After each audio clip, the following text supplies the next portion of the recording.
We'll start with Jeff. He had $200 going into Final Jeopardy. What did he put down? What is Maryland? I'm sorry, that is wrong. How much will it cost you? $195. You go down to $5. Let's move now to Bob Blake. He had $8,900, and he wrote down, what was Tennessee? That is correct. What was the wager? $2,000. That gives you $10,900. You are now in the lead as we go to Andy Burnkoff. He had $10,500 going into Final Jeopardy. He just covered his face a moment ago. Let's see why. What is Georgia? Incorrect. It's going to cost you, of course. It doesn't really matter how much. You'll wind up with $5,000. You get $7,301 as a wager, leaving you with $3,199. And Bob Blake, congratulations to you. Our actuary from Vancouver, British Columbia, is a finalist in the $100,000 tournament. Come on over here, Bob. And we'll get you to greet your opponents in the final mess. Let's say hello to them now. Larry McKnight and Steve Berman. On tomorrow's program, ladies and gentlemen, these three players will begin a two-day competition that will lead to a $100,000 payoff for one of them. It should be very, very exciting. Please join us again tomorrow. So long, everyone.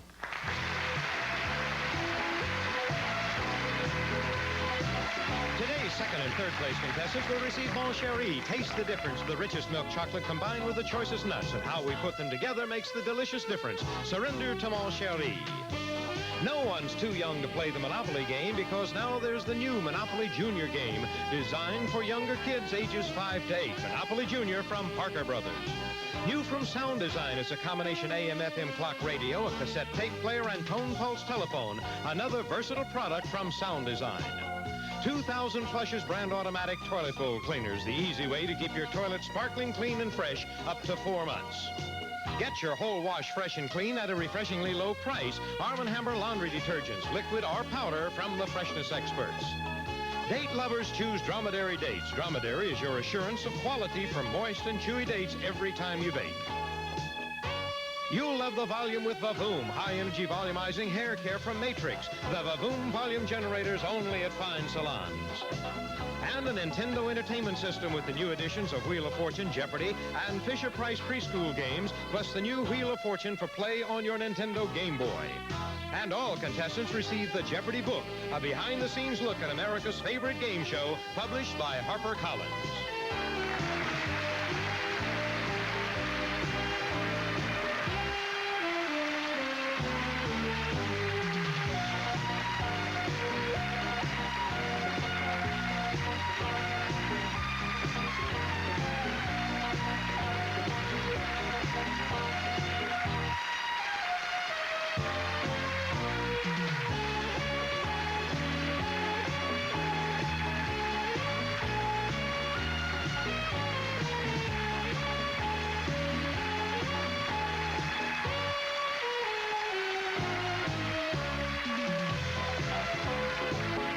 For Wheel of Fortune, tonight at 6:30, right here on KMOT TV 10.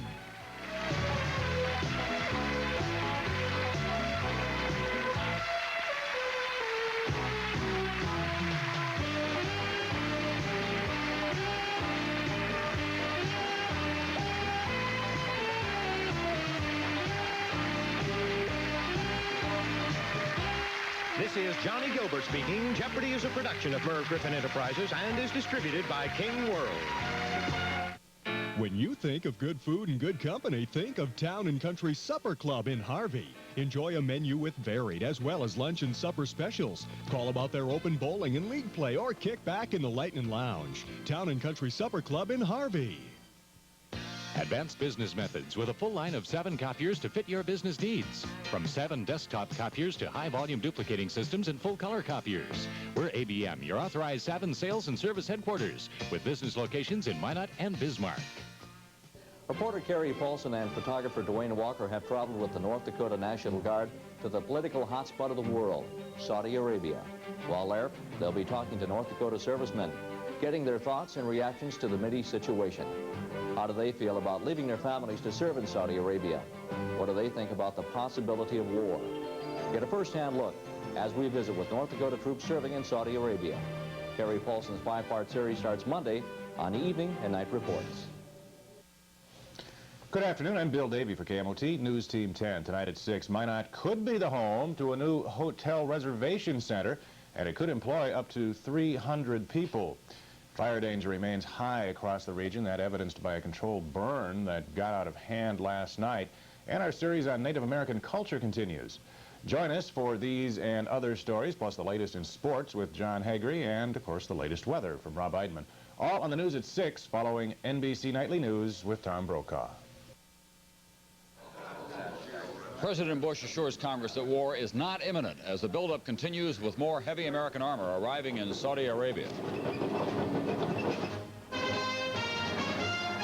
This is NBC Nightly News with Tom Brokaw, reporting tonight from NBC News headquarters in New York.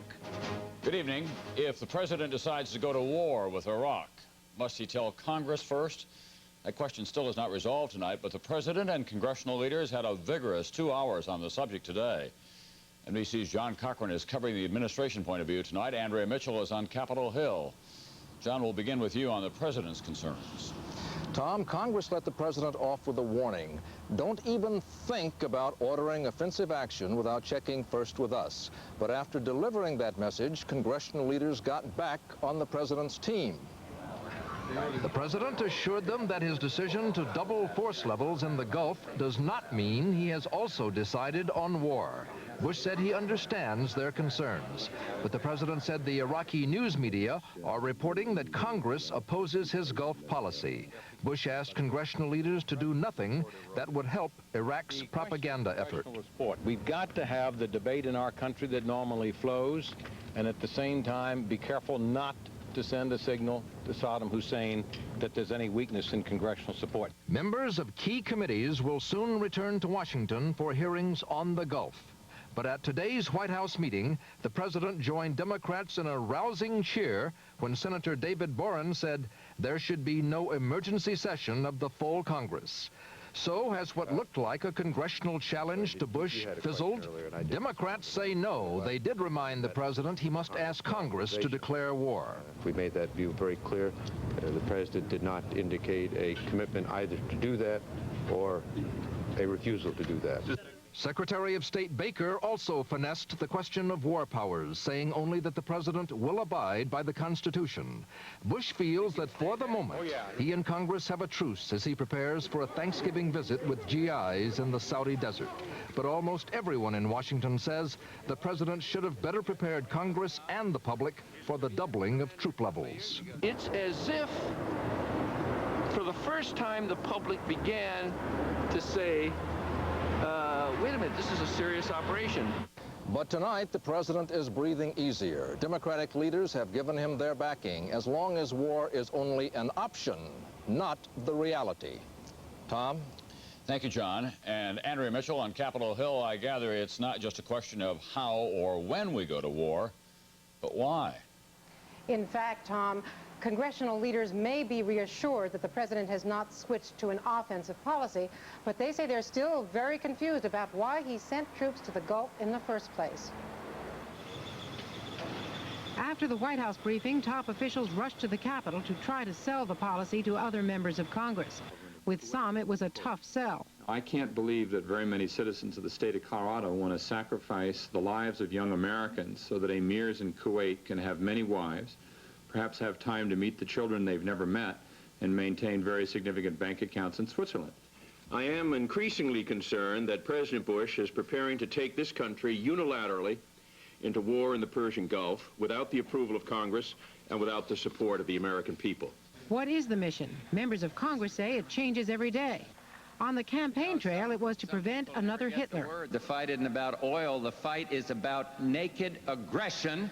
But yesterday afternoon, the Secretary of State said it was about oil after all. And we cannot permit a dictator such as this to sit astride that economic lifeline. And to bring it down to the level of the average American citizen, let me say that means jobs. A few hours later, another switch. Bush said it's not simply economic matters. Back to naked aggression. One big nation not take over another. One big nation cannot bully and beat into submission another. Small wonder that Congress and the public are confused.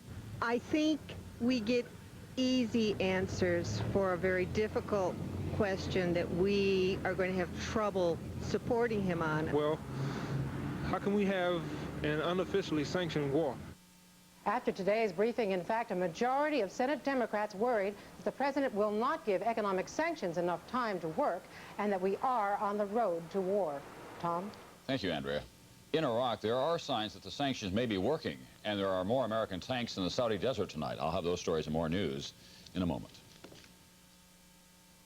These folks gotta be proud. You see, for 7 years now, everybody's been trying to beat the minivan we built here, but nobody's been able to do it.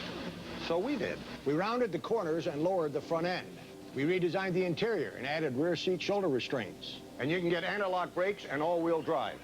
Now the competition can stop wasting their time trying to copy our old minivan and start wasting their time trying to copy our new one. 35 million people got the flu last year. Coughing, congestion, body aches, fever, headache. Now the flu is coming back. What can you do? Doctors recommend Theraflu. Theraflu is hot liquid medicine. Strong therapy for flu symptoms. Hot liquid therapy that works fast. What can you do when you get the flu? Doctors recommend Theraflu. Strong therapy for flu symptoms. There is new evidence tonight that international sanctions against Saddam Hussein are starting to hurt. Evidence from inside and outside Iraq. More from NBC's Tom Aspel. Near the town of Van, across the northern Iraqi border inside Turkey, Iraqi deserters line up for food. They tell stories of worsening conditions in the Iraqi countryside, stories of soldiers raiding civilian settlements in search of food, Iraqi officers being executed because they disagreed with Saddam Hussein's invasion of Kuwait. Iraq denies any purge in the armed forces. These men insist executions have taken place and point out the fate of deserters as an example. They catch them, they shoot them at once. In the northern Iraqi town of Mosul today, thousands of military cadets graduated and were paraded through the streets to reassure the public of the regime's determination to fight if Iraq is attacked by the United States and its allies. In Baghdad, the civilian population has been largely unaffected by sanctions until now. The word is out to conserve drinking water. There's a shortage of chemicals at water purification plants. Auto parts are scarce, and there are no more tires to be found in the country. Food costs more every day, and money is literally running out. The Iraqi dinar, falling in value and useless outside this country, is in short supply. New banknotes haven't been circulated because they're printed outside the country. Iraq is feeling the pressure now. In a statement issued here tonight, the government termed U.S. plans to hold amphibious exercises on the Saudi Arabian coast a provocation, a clear indication of the aggressive intentions of the United States towards Iraq. Tom Aspel, NBC News, Baghdad. Morocco's proposal for an Arab summit on the Gulf crisis seems all but dead tonight after Saudi Arabia said it would be a waste of time unless Iraq agrees to get out of Kuwait first. Meanwhile, in Saudi Arabia, Operation Desert Shield today grew larger and stronger. That story from NBC's Rick Davis. These M1A1 tanks, more resistant to chemical warfare, are the first of 700 being brought here from Europe. The buildup may also add as many as 200,000 troops, doubling the U.S. military force here. For these tank crews, it's the first night in Saudi Arabia. But many men on this dock have been here for months and now know they're going to be here a lot longer. Sure, I'd love to be home like anyone else, but it's my job, so I'll stay here as long as I'm needed. We're here to do a mission, and that's our job. We'll be here as long as it takes. Many military analysts believe this buildup means the United States is preparing to attack, to drive Iraqi forces out of Kuwait, even if other members of the multinational force do not agree with that tactic. But Americans will not be totally alone. Today in Saudi Arabia, Britain's defense secretary heard his commander's call for an immediate increase of 2,000 troops and 120 tanks, and eventually 5,000 more men. That would bring British forces to 21,000 and send Saddam Hussein a message. We aren't going to keep our troops hanging around forever doing nothing. He has plenty of time now to have gone, and he'd better make a pretty early decision or he will have to take the responsibility for the consequences that then will flow. The Defense Secretary will present the call for a troop increase to Britain's cabinet. Approval is expected, and it will be clear Britain backs America's call for enough troops to launch an attack. Rick Davis, NBC News, Saudi Arabia. I'll be back in a moment with vital signs, a disturbing picture of breast cancer and mammography. Now, Norelco has taken a razor that was seemingly perfect and made it better by giving you a new level of closeness without giving up any of our legendary comfort. Norelco's patented lift and cut system has been improved to lift each hair and cut it even closer without the blades touching your skin, giving you an even closer shave with the same incredible comfort. The new Norelco, a whole new level of closeness and comfort. Did you know a lot of businesses didn't get the big savings other long-distance companies promised? So they're switching back to AT&T Pro Watts, our discount calling plan. With Pro Watts, you get extremely competitive prices and automatic discounts on international and all AT&T calling card calls. What's more, Pro Watts uses your regular phone lines. With all this and AT&T quality, what are you waiting for? Competitive price, another AT&T advantage. I have a horrible sinus headache. There's pounding, there's pressure, there's pain. Today, Linda Clark is trying Tylenol Sinus. It combines maximum strength Tylenol pain reliever with a maximum strength pressure reliever, and it won't make you drowsy. Tylenol Sinus took away the pressure, it took away the pain, it took away the pounding. I like that it's a Tylenol product. I trust that name. Tylenol Sinus, the strength you need from the name you trust. And now for powerful sinus relief that's easy to swallow, try new Tylenol Sinus Gel Caps. Tonight on Vital Signs, the booming business of detecting breast cancer and the alarming lack of quality control. NBC's Michelle Gillen first reported on this problem several months ago. Now she tells us why there's even more cause for concern. In 1989, Grace Shapiro had a mammogram because she felt a lump. But the mammogram did not detect a lump, and Grace says she was told her breast was cancer-free. 8 months later, Grace and her husband watched our reports on substandard mammography. It frightened me, and I said, oh my God, can that be true? Can it be that I may have cancer and don't even know it? Grace immediately demanded a biopsy of her lump. It was cancerous. And in fact, I was operated on the next day. There was no waiting. And what did they do? They had to give me a mastectomy. NBC News has learned that the incidence of bad mammograms is even greater than we first reported, that the government has been documenting the problem for years, done little about it, and not alerted the public. According to documents, the Food and Drug Administration knew in 1985 that mammography machines were producing substandard mammograms and that image quality needed considerable improvement. Don't you think it would have been a service to the American public to have highly publicized the fact that 37% of the equipment tested in that survey failed? Well, I think the other way to look at that is that 63% of the equipment was doing just a fine job. But what if your mammogram was taken on the 1/3 of the equipment that failed? The FDA can't answer that. In fact, the FDA approves mammography equipment without checking the accuracy of the mammograms the equipment produces. And a lot of equipment is being sold. There's some money making to be had here. And so mammogram machines are going into physicians' offices who aren't necessarily trained in what mammography is all about. It's pretty good business. The last 5 years have been phenomenal. Denise Cohen is vice president of Cramex, one of the growing number of small companies that targets doctors who are not mammography experts. Cramex offers a package that critics call mail-in mammography, and a frightening trend. Frightening because films are sent out of state to be processed and read by radiologists who can't see the patients. Here's how it works. Doctors buy only the X-ray machine. That means technologists like Linda Pittman in this Memphis doctor's office are shooting blind. But do you ever get to check your films to see if you did it right? We don't check our films. The unprocessed film comes to Life Diagnostics in Alabama, where it is developed and read by radiologists like Dr. Howard Sheely. He won't say how many mammograms a day are read here. A fax is sent out to the doctor's offices with a verdict on whether the woman has cancer. Dr. Ed Hendricks, physicist for the organization that accredits mammography sites. It lowers the standards of mammography, lowers the quality of mammography, lowers the chance that breast cancer is going to be detected. Dr. Sheely admits the system is not appropriate for women with suspicious lumps. We have emphasized and re-emphasized this point with our referring physicians. That may be his message, but it hasn't filtered down to Linda Pittman in Memphis. But you also do women routinely who have lumps here that could be cancerous lumps. Yes, we do. In response to our reports, Congress is considering a bill that for the first time will set national standards for mammograms.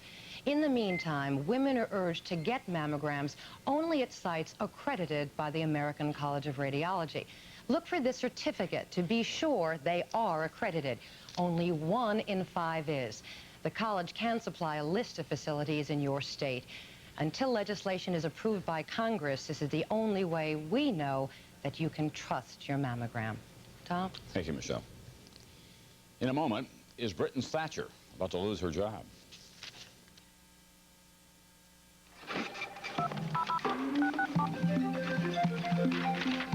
I'd like to place an order. We interrupt this order. On page 61. For something else that delivers. Oh, I don't like that. The card that actually pays you cash back for every charge. It's a gift. The Discover card. What'd you do for lunch? Just a little shopping. It pays to discover the card that pays you back. Take some vegetables and presto salad shooter. Shoot some slices salad shooter. Point and shoot right into stir fry or casserole. Shoot some shreds salad shooter. For hash browns or coleslaw. Shoot it fast, shoot it neat, shoot it pretty salad shooter. Presto salad shooter slicer shredder. Clean up easy, dishwasher safe. Small enough to store anywhere. Great salads and much, much more. Salad shooter. Original, cordless, rechargeable, and now professional salad shooter.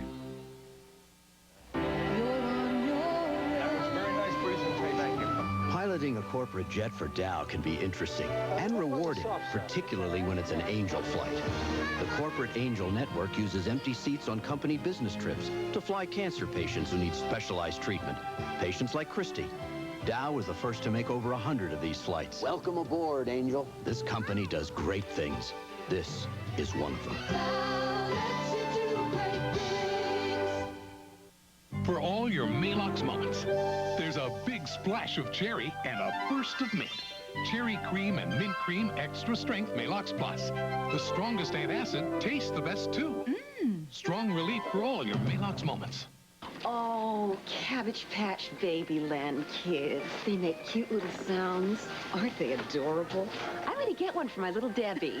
Little? She's 16. Oh, yeah. Too bad. It's a plane crash tonight in Switzerland. All 46 people on board the Alitalia DC-9 were feared dead. The plane went down in a rainstorm, exploding on a hillside 5 miles from the airport in Zurich. It was on a flight from Milan.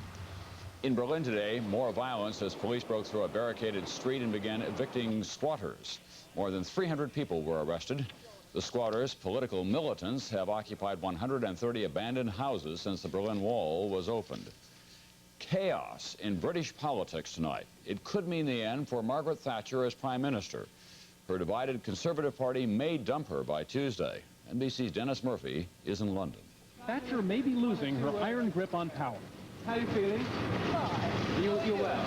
She has led the government for 11 years, but another Conservative Party member of Parliament, Michael Heseltine, nicknamed Tarzan, has challenged her leadership. I am best placed to recover those people who have indicated that without a change of leader, they will not vote Conservative at the next election. If Heseltine, a former Thatcher defense secretary, beats her in a secret ballot next week, an election held just within Thatcher's party, members of Parliament only, he'll become Prime Minister. I now would be surprised if Mrs. Thatcher was the Prime Minister next spring, she may not be Prime Minister even next week. How did the Iron Lady, Ronald Reagan's conservative soulmate, turn to rust? Thank you, Prime Minister. Last spring's anti-poll tax riot is a good place to begin. Thatcher pushed an enormously unpopular new tax to pay for local government, and the streets erupted. Britain went into recession, double-digit inflation, home mortgages soared. A procession of Thatcher ministers came and went. But the tripwire of this crisis is her obstinate stance toward European unity. She is vehemently opposed to taking Britain into a Central European bank and a common currency. No, no, no. Sir Geoffrey Howe, Thatcher's once faithful deputy, resigned from her cabinet with a blistering attack on her nightmare vision of Europe. Shocking stuff. London betting shops tonight are carrying Heseltine as a 7-4 favorite. When the vote comes on Tuesday, Mrs. Thatcher won't be home here at number 10 Downing Street. She'll be in Paris at a 35-nation summit. She may come home to a different address. Dennis Murphy, NBC News, London. In Moscow today, the man who was arrested for firing a rifle in Red Square last week was quoted as saying that he was trying to kill Soviet President Gorbachev. One of Gorbachev's closest advisors, Marshal Sergei Akramayov, warned today that the Soviet army will fight to prevent the breakup of that country if it comes to that. John Chancellor has been pondering all of this in his commentary tonight, Gorbachev and his future. John? Yes, the survivor, Tom. He's done it again, of course. Mikhail Gorbachev has survived another political challenge. This one from Boris Yeltsin, the president of the Russian Federation. Last week, there was talk that Yeltsin might try to pull the Federation out of the Soviet Union. But after a long meeting with Gorbachev, Yeltsin said Russia would not pull out. How does he do it? I want to read you something that shows how Gorbachev works. It's from a recent edition of Adam Smith's Money World on PBS. Adam Smith interviewed Gorbachev, and then as the camera stayed on, Gorbachev plunged into a group of deputies to the Supreme Soviet and began to work the crowd. Here is some of what he said about his plan for economic reform. Gorbachev's own words. People say I'm not decisive enough. Do you know what decisiveness is? It's supporting one's course. It's not deciding whom to strike. We've had that experience. I myself worked like that for 9 years, and I've had enough of it. This program isn't perfect. And listen, don't look at it as something where every step is etched out. We'd be stuck with it then. It's just there to point out the right direction. It's not going to be easy, but if we succeed in this, it will be a real revolution. That's Gorbachev in action, and that's why he's still at the top. He is loose, flexible, articulate, persuasive, and tireless. Nobody knows how long he'll last, but if you enjoy great politicians, Mikhail Gorbachev is a pleasure to watch. Yeah, thank you, John. There is yet another controversy in this country tonight over AIDS research. A federal health panel is accused of waiting 5 months before announcing a finding that could sharply cut the death rate from AIDS-related pneumonia. More tonight from NBC science correspondent Robert Bazell. Tom Porter recovered recently from a case of pneumocystis pneumonia. It is one of the most common and deadly infections to strike people with AIDS. As part of the treatment, Dr. Margaret Posher gave Porter steroid drugs. That steroid treatment has become the latest battle in the political war over AIDS therapy. An article in the New York Times said that a panel of experts had unnecessarily delayed official approval of the treatment because the members wanted to first publish the results in medical journals. AIDS activists were predictably angry. It's pure and simple murder, what has occurred here. And we're simply not going to tolerate it any longer. The head of the panel denied there was any unnecessary delay. These are matters of life and death, and one just can't go off like a loose cannon on deck. We transmitted all of the preliminary findings as preliminary findings in the appropriate public forums. Other doctors said the dispute had little importance, especially in cities with large numbers of AIDS cases. Doctors here have known of the effectiveness of steroids in treating the pneumonia for a long time. Studies proving the effectiveness were presented at the International AIDS Conference last June. I've been using steroids to treat severe or moderately severe pneumocystis pneumonia for at least the past year. Many doctors say that researchers need to put out the results more quickly, but most understand that the process will never be fast enough for all the people frustrated with the lack of progress against AIDS. Robert Bazell, NBC News, San Francisco. The inventor of the intermittent windshield wiper, Robert Kearns, today settled his 12-year lawsuit against the Ford Motor Company. He was seeking $141 million, but he agreed on just over $10 million. Kearns still has similar suits pending against 19 other car makers. Quick, stop and shop Color Tile's huge holiday sale now. For openers, introducing window colors, vertical, mini blinds, pleated shades up to 60% off. Armstrong Sundial Solarium, $6.77 a square yard. Deck the walls, deck the floors. Ceramic tile up to 40% off. Or save a pile on DuPont Stainmaster carpet, $11.99 a square yard installed. Do it now, be thankful tomorrow. Color Tile's huge holiday sale. Don't miss it. Seems to me a new car warranty should cover the entire car for many miles. Now take Ford Taurus. Its basic warranty ends at just 12,000 miles. But the basic warranty on the new Cutlass Supreme goes a bit farther. Like from New York to L.A., back to New York to L.A., to New York to L.A., to New York to L.A., New York to L.A., to New York to L.A., to New York, plus a trip to Anchorage, Alaska. Cutlass Supreme with its bumper-to-bumper plus warranty. Here's one car that does it all and does it right. Hey, Dad. This is the new generation of old. I'll just add 2 shakes of this. So you think you can mix a bowl of cereal with more vitamin and mineral nutrition than Total? Well, how about this? Sorry. One bowl of whole wheat Total has 100% of 12 essential vitamins and minerals. For all this nutrition, nothing can top Total. Nothing. The product. The proving grounds. The results. STP gas treatment is the edge. Presenting a turning point in the history of screwdriving. The Black & Decker cordless screwdriver. A screwdriver so powerful it can drive 100 screws on a single charge. The Black & Decker cordless screwdriver. A powerful gift idea.